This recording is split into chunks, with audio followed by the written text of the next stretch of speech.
అందరికీ నమస్తే. కేటీ రామారావు చెప్తుడు ముచ్చట. తెలంగాణలో బీజేపీ బలం అంట గాలివాటమేనట, ఏమి లేదంట, పాడైపోను. వీళ్ళదే బిగ్గర ఉన్నది. వీళ్ళది బీఆర్ఎస్తోనే రాష్ట్రానికి మంచి రోజులు అమ్మల్లో. బీఆర్ఎస్ తోటే రాష్ట్రానికి మంచి రోజులు వస్తాయంట. అంటే గతంలో మరి బీఆర్ఎస్ లేకుండా కేఏపాల్ పార్టీ ఉన్నట్టుంది 10 ఏళ్ళు, మళ్ళీ బీఆర్ఎస్ తోటే మంచి బలంగా వస్తుందంట. ఇంకా మున్సిపల్స్లో బీఆర్ఎస్ కాంగ్రెస్ మధ్య పోరు.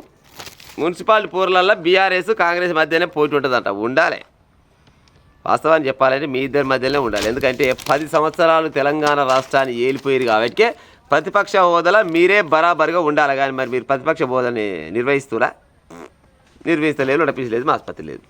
రేవంత్ రెడ్డి నిజాయితీ గల మోసగాడు. నిజాయితీ గల మోసగాడంట. ఇంకా ఇచ్చిన హామీలు అమలు చేయాలంటే ఆయన బూతులు మాట్లాడుతున్నారు. వీళ్ళేమో నీతులు మాట్లాడి ఆయనేమో బూతులు మాట్లాడుతున్నాయా, ఏం పరకలేదు. వీళ్ళు చాలా నీతిగల పిల్లగాళ్ళు. రేవంత్ రెడ్డి ఏమో బూతులు గిట్ట అంటే మళ్ళీ కొంతమంది అంటారు రేవంత్ రెడ్డి నీకేమైనా సోపత అంటే, రేవంత్ రెడ్డి నా మేరమేం ఏం కాదు. విన్నారా? రేవంత్ రెడ్డి అయినా ఈయనైనా నీతులు మాట్లాడతాడు, ఎవరు ఇద్దరు బూతులు మాట్లాడేటివే. దయనీయంగా మారిన ఫిరాయింపు ఎమ్మెల్యేల పరిస్థితి. మరి ఏమెక్కడికి ఫిరాయింపులు చేసిరు? మరి జనాల కోసం అయ్యారు ఫిరాయింపులు. ఏవక్కడికి పార్టీలు మారిరు? లంగలు దొంగలు బయట వాళ్ళకి టికెట్లు ఇచ్చారు కాబట్టి వాళ్ళు మారి. మీరు ఆయమన్న పిల్లగాళ్ళకి ఇస్తే వాళ్ళు పార్టీలు ఎందుకు మారుతారు? వీళ్ళ దాంట్లోకెళ్ళేగా మారింది. బీఆర్ఎస్ పార్టీలే కదా మారింది, మంది అయితే మారలే కదా. మరి అసొంటి వాళ్ళకి ఏమెక్కడ టికెట్ ఇచ్చినట్టు మరి రాయాలా? ఎందుకు ఇచ్చి రాయాలంటే వాళ్ళ దగ్గర పైసలు ఎక్కున్నాయి,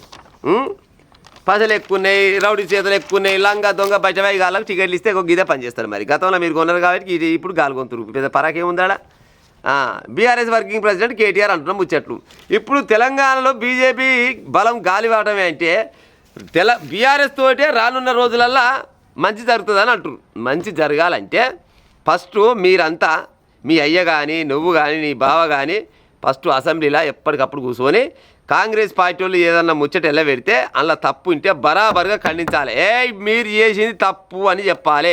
తప్పని చెప్పే మోతవారి లేకపోయా, మునగాడే లేకపోయా, గట్టిగా మాట్లాడాలంటే మొగోడే లేకపోయా.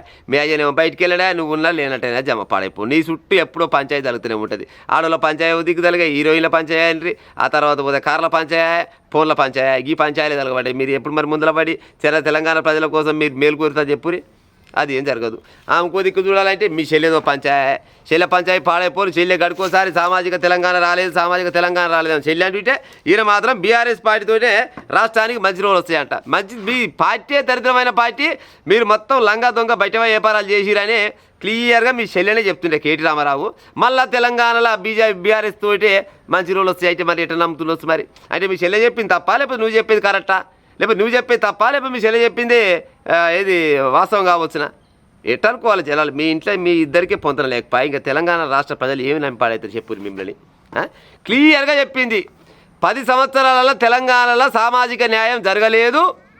నేను క్లియర్గా చెప్పిన ఎన్నోసార్లు మయ్యని గట్ట కాదు నాయన గిట్ట అంటే, తల్లికాయకి మయ్య అయితే పిల్లకాకలు మా అయ్య రెక్కల కింద బతికి వీళ్ళిద్దరు కేటీఆర్ హరీష్ రావు ఇద్దరు కలిసి దొంగలు కలిసి మయ్యని మొత్తం ఆగం చేసిరు అని చెప్పింది కదా. మరి చెప్తే మరి మీ చెల్లె చెప్పింది తప్పు కావచ్చునా, లేకపోతే నువ్వు చెప్పేది కరెక్ట్ కావచ్చునా? అంటే తెలంగాణ రాష్ట్ర ప్రజలంతా ఎడ్డోళ్ళ లెక్క కుడుతురు. వీళ్ళు ఏది చెప్తే గదే పోతుంది, ఎంత మాట్లాడితే గంతే పోతుంది. ఏం కాదు, మళ్ళీ రానున్న రోజులలో మళ్ళీ మాకు పట్టం కడతారు. మీకు పట్టం కట్టాలంటే ఫస్ట్ మీరు చేయాల్సిన పనులు ఏంటివి? కాంగ్రెస్ పార్టీ తప్పులు చేస్తే ఆ తప్పులని సరిదిద్ది గట్ట కాదురా బై గిట్ట చేయాలని చెప్పాలి. గట్ట చెప్పే నాదులే లేకపోయాగా పాడైపోను. ఎడపాడగా చెప్పురు. మరి మీ దాంట్లో ఎప్పుడు మీ పంచాయతీలే ఉండే.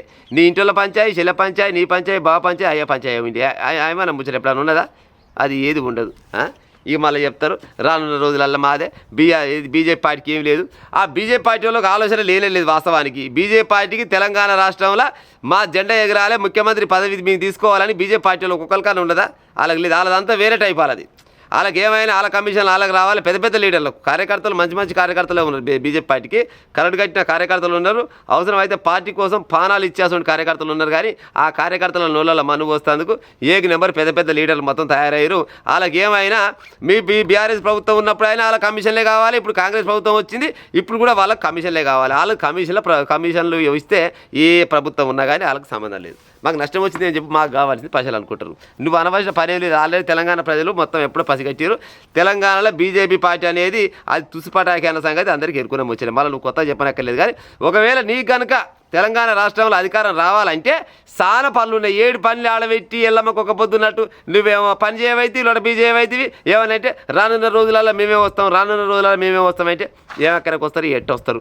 10 సంవత్సరాలు వెళ్ళిపోయారు కదా, మరి 10 సంవత్సరాలు ఏమేం చేసిరు, ఎందుకు చేసిరు అనేది దానిపైన ఏమైనా క్లియరెన్స్ ఇచ్చే ఉపాయం చేసినావా? అది చేయలే. కానీ అంటే తెలంగాణ సెట్టు పెట్టు. మా అయ్య తెచ్చిన తెలంగాణ, నేను తెచ్చిన తెలంగాణ, మీ అయ్యదేలే నువ్వుదేలే తెలంగాణని పాడైపోను. ఈ తెలంగాణని అమరవీరులు తీసుకొచ్చిరు, విద్యార్థులు తీసుకొచ్చిరు, మేధావులు తీసుకొచ్చిరు, ఎందరో మంది ఆత్మ బలిదానాలు చేసుకుంటే తెలంగాణ వచ్చింది. అంతేగాని మీరు తెచ్చిరు మేము తెచ్చినాం అన్నట్టు చెప్పుకునే మాటలు ఉండగా ఇవన్నీ ఈ బయటపై మాటలు బంద్ చేసుకుని ఉపాయం చేయాలి కేటీ రామారావు. ఉంటాం మరి ఇక.